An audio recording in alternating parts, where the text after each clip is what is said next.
I know exactly why you clicked this. You're smart. You did good in school. You understand tech. So why is your bank account getting lapped by a guy named Greg who barely passed the 8th grade? It burns, doesn't it? You're sitting there, broke, trying to disrupt the algorithm or find the next 100x crypto coin, treating the economy like a casino. Meanwhile, Greg is out there, making $2,739 a day pumping other people's waste out of a plastic tank. See, your problem isn't that you're lazy, it's that you're arrogant. You think you're too good for boring. You think manual labor is for people who failed.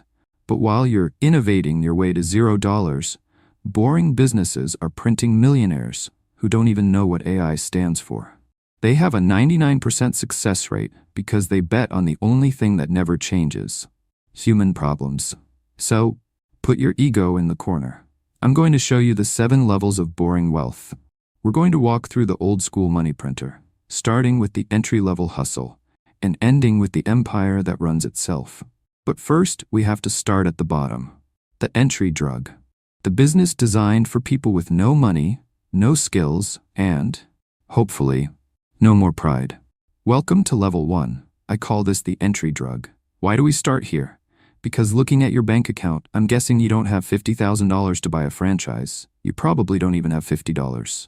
Window cleaning is the training wheels business. It requires a bucket, a squeegee, some dish soap, and the ability to stand on a ladder without dying.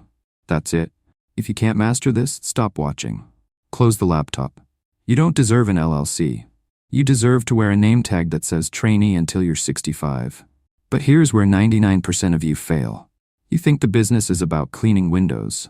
You're focusing on the $150 cleaning fee. That's amateur hour. That's employee brain. The old school millionaire knows that the window cleaning isn't the product. It's the customer acquisition cost. See, getting a homeowner to trust you is the hardest part of any service business. But windows get dirty. They're annoying. So they hire you. And once you step onto that property and do a decent job, you own that relationship. You have bypassed the stranger danger filter in their brain. Now you aren't a cleaner. You are a data harvester. You use the windows to sell the gutter cleaning for $300, then the pressure washing for $500, then the Christmas light installation for $1,200. The windows are just the Trojan horse to get your foot in the gate. You take a low-margin annoyance and turn it into a high-margin lifetime value. But let's be honest. At the end of the day, you're still scrubbing bird poop off glass. You're trading sweat for cash, and sweat doesn't scale. So let's upgrade. Let's stop cleaning vertical glass and start painting the horizontal ground, where the price tag instantly jumps 10x. Alright, stop scrubbing windows. Let's move to something dumber and more profitable. I call this the vanity tax. In the real world, this is called asphalt maintenance, seal coating, and line striping. But let's call it what it actually is: monetizing corporate insecurity. See, businesses are vain. If you pull into a dentist's office and the parking lot is gray, cracked, and has weeds growing out of it, what do you think? You think this guy is going to reuse the needle. But if the lot is pitch black with crisp white lines, you trust them. So, here's the business model. You are literally painting the ground. You are applying black goop to existing black goop. It offers almost zero structural value. But because it makes the parking lot look shiny and new, a property manager will write you a check for $5,000 without blinking. The margins are disgusting. We're talking 50 to 60%. You can stripe a commercial lot before lunch, clear $1,500 in profit, and spend the rest of the afternoon playing video games while your friends are stuck in a Zoom meeting pretending to care about synergy. And the best part? The government is your sales team. Fire marshals require visible fire lanes. ADA laws require visible handicap spots. If those lines fade, the business gets fined or sued. They have to hire you. It's essentially legal extortion, mandated by the state. But there is a catch. Of course there is. You live on Earth. You can't paint in the rain. You can't paint in the snow. If it's too cold, the paint won't cure. You are a slave to the Weather Channel app. I don't like being a slave to nature. I want money that hits my account whether the sun is shining or the world is ending. So, let's look at a business that prints money while you sleep, month after month, forever. Alright, you painted the parking lot. You got paid once. Congratulations, you're a freelancer. Now let's stop acting like a gig worker and start acting like a bank. I call this level the subscription god. We're talking pest control, lawn care, and pool cleaning. To the average person, these look like chores. To a millionaire, they look like software companies. Why? Because of recurring revenue. You aren't selling cut grass or dead bugs. You are selling not thinking about it. Humans are lazy creatures. Once they set up a recurring payment, they will literally let you charge them for 10 years, rather than have the awkward conversation of firing you. You are exploiting their social anxiety for profit. It's the Netflix model of physical labor. You get paid whether they watch the movie or not. But here is the math that separates the guy making 50 cash from the guy making $5 million. It's called route density. If your truck is moving, you are losing money. Windshield time is the enemy. The goal isn't to get 100 customers, it's to get 100 customers on the same street. When you can service 5 houses without moving the truck, your margins explode. And here is the endgame. Wall Street loves subscriptions. If you sell a window cleaning business, you get pennies. But if you sell a pest control business with recurring contracts, private equity will pay you 3x to 5x your revenue. You aren't building a job. You are building an asset to sell to the highest bidder. But there's a flaw.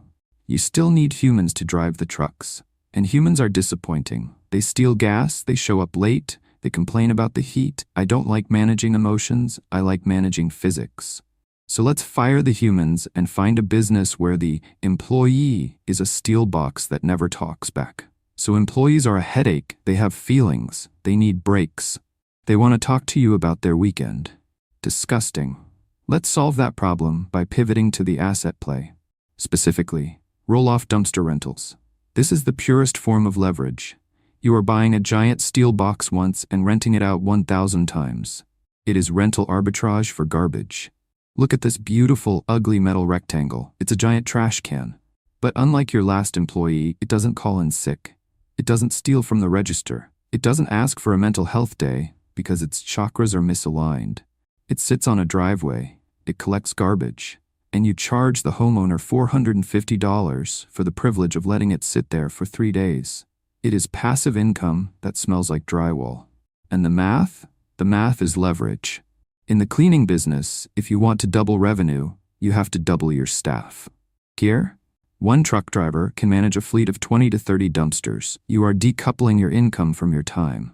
And don't worry about the economy. Americans are hoarders. We buy things we don't need with money we don't have to impress people we don't like, and eventually we have to throw it all away. Construction never fully stops. People never stop renovating. You are simply the middleman between their bad spending habits and the landfill. But this is still dry trash. Wood, metal, plastic. It's cleanish. If you really want to eliminate all competition, you have to go where people are too terrified to follow. You have to deal with something biological. I can hear you gagging through the screen. Ew, Rick, that's gross. Good. Your disgust is my profit margin. I call this the yuck moat. We're talking septic pumping and portable toilets. To you, this is sewage. To me, it's brown gold. See, everyone wants to start a clothing brand. Everyone wants to start a marketing agency. Why? Because it's clean. It feeds your ego. But because it's clean, it's crowded. You're disgusted? Good. That's why I'm rich and you're poor. You're too prestigious to pump a tank, which means I have zero competition and I can charge whatever I want. AI cannot digitize a bowel movement. Biology is the ultimate recession-proof asset. As long as humans eat, humans will produce waste. And that waste has to go somewhere. And here is the beautiful, ruthless math of emergency pricing. If you hire a landscaper to trim your hedges, you negotiate, you shop around, you try to save $50. Why? Because you don't need trimmed hedges. But when your septic tank backs up on Thanksgiving Day and raw sewage is flooding your finished basement, price is irrelevant. You don't negotiate. You don't ask for a discount code. You call the only guy with a pump truck. You hand him your credit card, and you cry. I love that sound. It's the sound of absolute leverage. You are getting paid a premium to solve a problem they cannot ignore. But okay, maybe you have a weak stomach. You want the money, but you don't want the smell. You want the crown jewel. The business that combines the high-ticket size of a luxury car with the absolute necessity of oxygen. Okay, so you've handled the waste. Now let's handle the weakness. I call this level the millionaire factory. In the real world, it's known as HVAC, heating, ventilation, and air conditioning. Why does this print millionaires? Because modern humans have become pathetic. We are domesticated. We used to hunt mammoths in the Ice Age. Now, if the thermostat hits 74 degrees, we get a panic attack. I call this the comfort tax. And it is the most reliable tax in America. Turn off the AC in Florida in July. Watch how fast money stops mattering to a suburban dad. He will liquidate his 401k just to sleep in 70-degree air. You aren't selling cold air, you're selling the ability to not hate your life. And this is where the math gets serious. In the window business, you're chasing $150 checks. In HVAC, a full system replacement is $10,000 to $15,000. Do the math. You don't need 1,000 customers. You need 3 bad compressors a week to make a doctor's salary. And the best part? It's inevitable. It's physics. These machines have a shelf life. They run 24/7. They will die. Every AC unit in your city is a ticking time bomb of revenue that you can predict on a calendar. Entropy is your business partner. But there's a problem. It's hard. You're in attics, it's 140 degrees, you're dealing with freon and copper, it's actual work. I know you. You don't want to work. You want the end game. You want to be the guy who owns the land, does absolutely nothing, and gets paid forever. You tired yet? Good. Because we're done with working. We started with cleaning windows, pure labor. We moved to HVAC, skilled labor. Now we arrive at the end game. The level where you stop selling your time and start selling nothing. I call this the landlord of junk. You know it as self-storage. This is the ultimate boring business because it removes the most annoying variable in the equation, the human being. Apartments are a nightmare. Tenants flush golf balls down the toilet. They cook meth in the kitchen. But here, your tenant is a cardboard box. It doesn't complain. It doesn't break the law. It just sits there, in the dark, paying you rent. We are selling people coffins for their high school trophies. They pay $200 a month to store a couch worth $50. It's illogical, it's predatory, and it's beautiful. The math relies on one simple psychological flaw: the lazy tax. Moving your stuff out requires effort. Paying the $200 auto pay requires zero effort, so people just keep paying. I know guys who have been paying to store a broken treadmill since the Obama administration. And when the economy crashes, you win even harder.